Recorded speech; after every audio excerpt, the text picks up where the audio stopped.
Hey, I'm Vanessa, the girl on a bike, and today I am with the Super Soco TC Max. Now this is a 2020 electric bike offering, and today I'm going to be talking about all of the technical information about this bike and a little bit of a hint as to whether I love it or not. I am also going to be posting another video where you can see a little bit more of living with the electric bike, as well as check out the 95-year-old grandparents riding the electric bike. It proves that anybody can ride electric. So let's get into the details of this awesome little machine. And when I say little, I mean little, because it is only 100 kilos. So actually, you can just pick this thing up.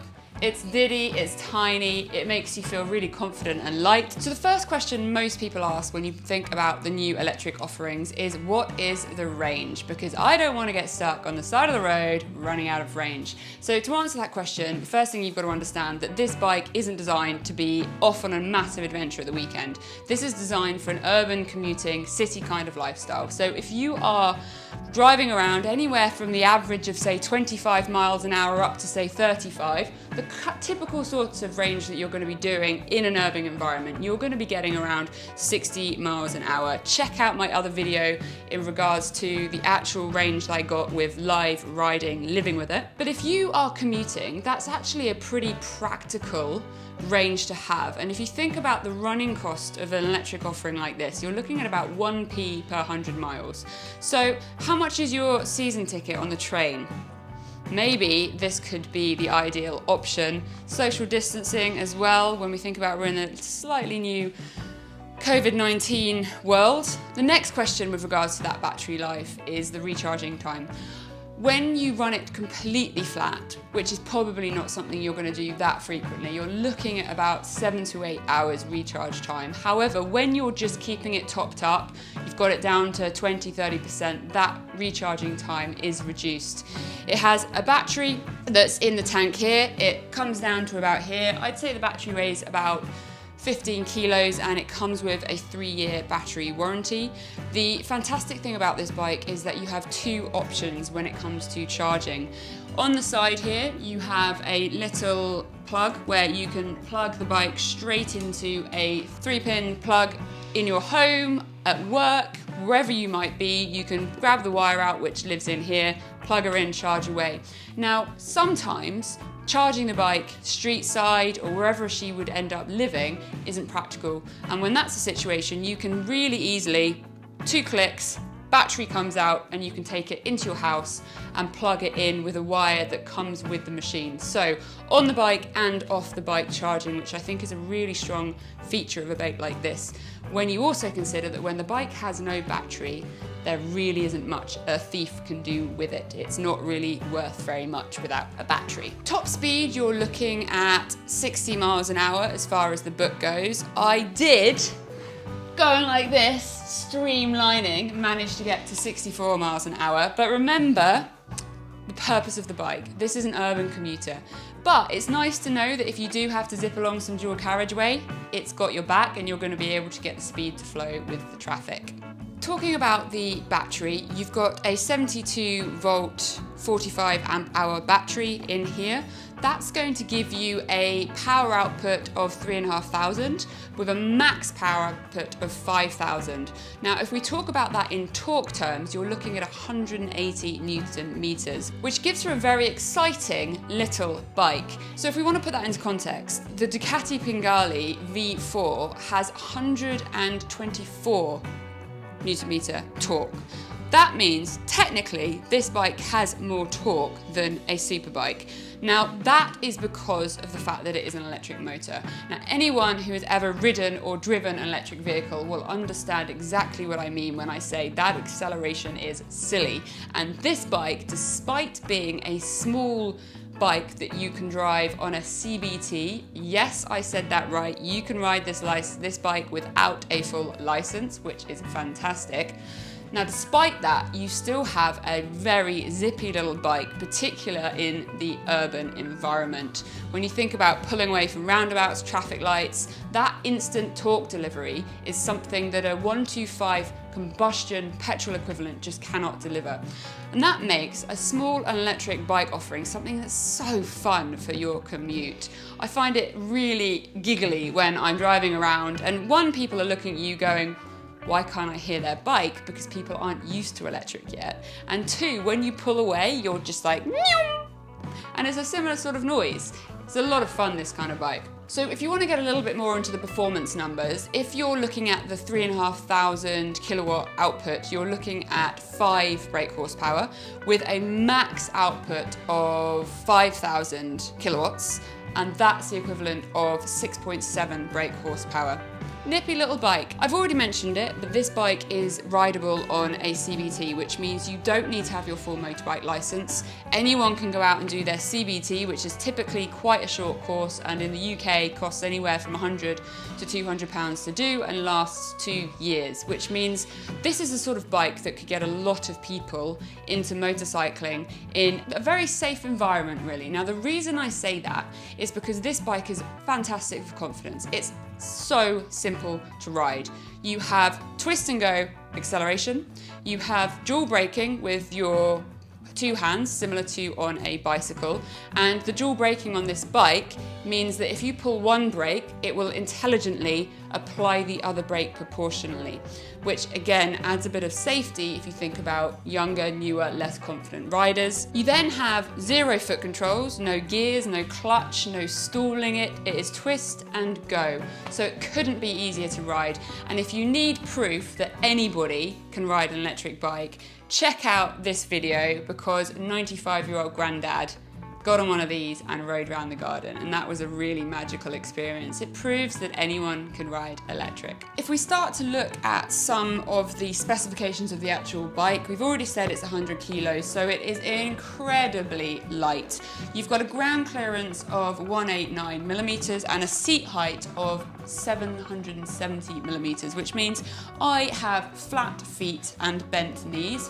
I'm 162 centimeters tall, just for context. So it's an incredibly small, light and agile bike. And if we think about riding it in an urban environment, that means that your maneuverability, being able to just buzz around and do a U-turn, or just pick the back end up and pivot it round, it's incredibly versatile for tighter urban environments. If you have to park it up in quite a tight space in a shed, even in your hallway, it's very easy to use. As far as the heads-up display, you have a lovely LCD screen. You've got clear speedos in kilometers and miles per hour. You've got which setting that you are in, a little bit more about the setting in a moment.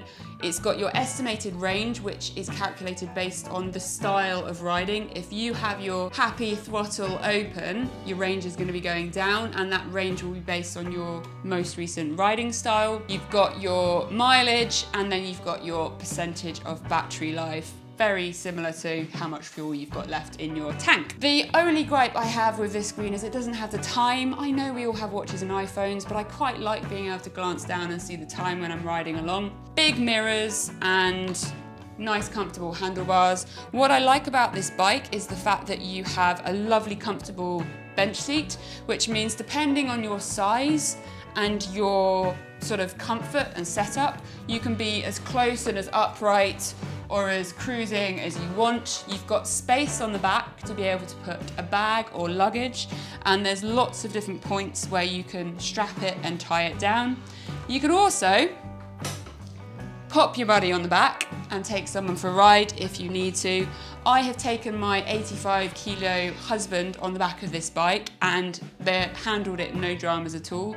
Of course, the range was depleting slightly quicker because of the extra weight, and I did also feel like it was a little bit wagtaily at the back because of the extra weight, but that's to be expected. It was perfectly drivable, and I was going around some quite twisty roads in Wales with him on the back.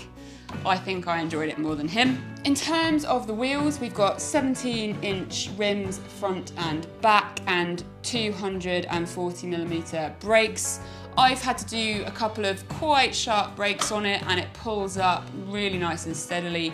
There's no ABS, but there is dual braking, so it does an automatic combination of brake pressures to help you out. I think storage is something that people often think that is quite important, particularly with an urban commuting bike. You need to be able to take your laptop or your clothes with you. There is a small amount of storage in the top of the battery here.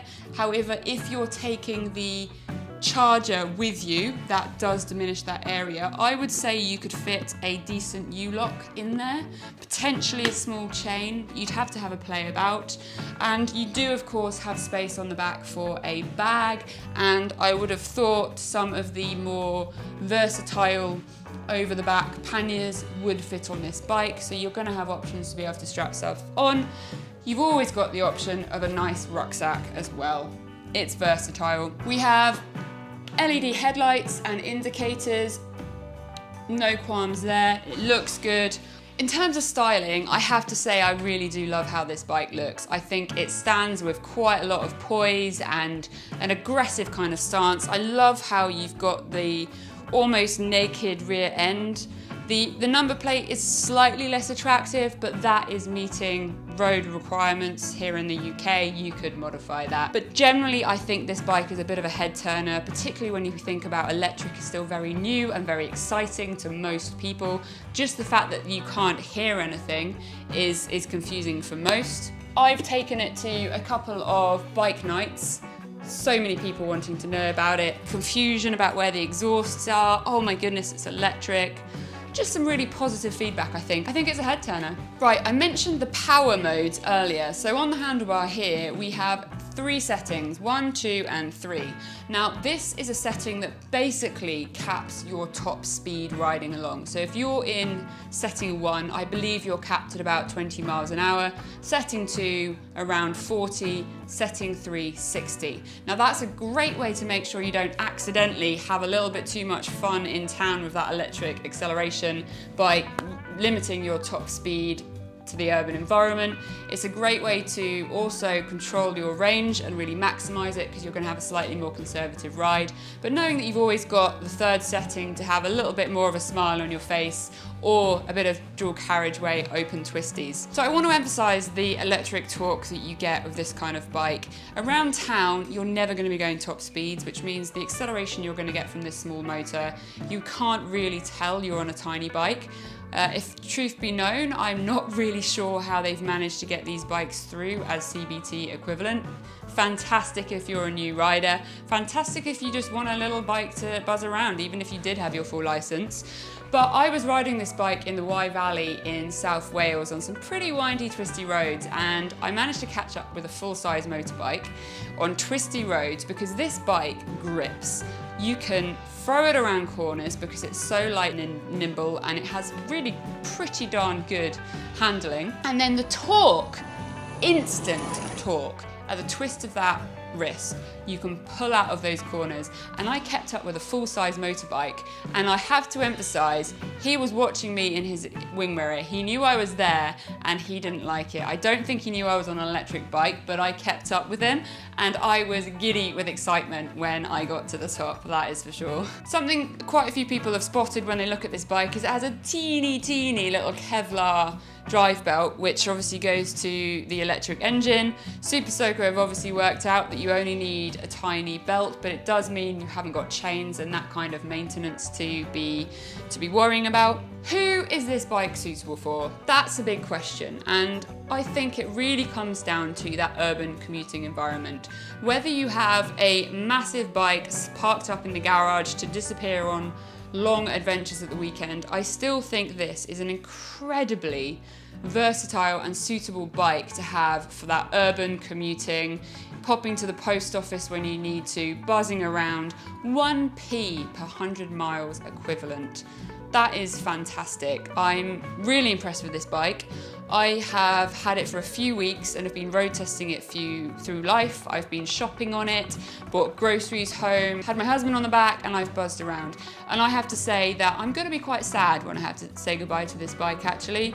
The TC Max by Super Soco I think is a fantastic offering for a new rider, a young rider, someone that's wanting to try and get confidence riding, someone that wants a practical, low-cost, economical motorbike, you can pick one of these up for just over £4,000 here in the UK.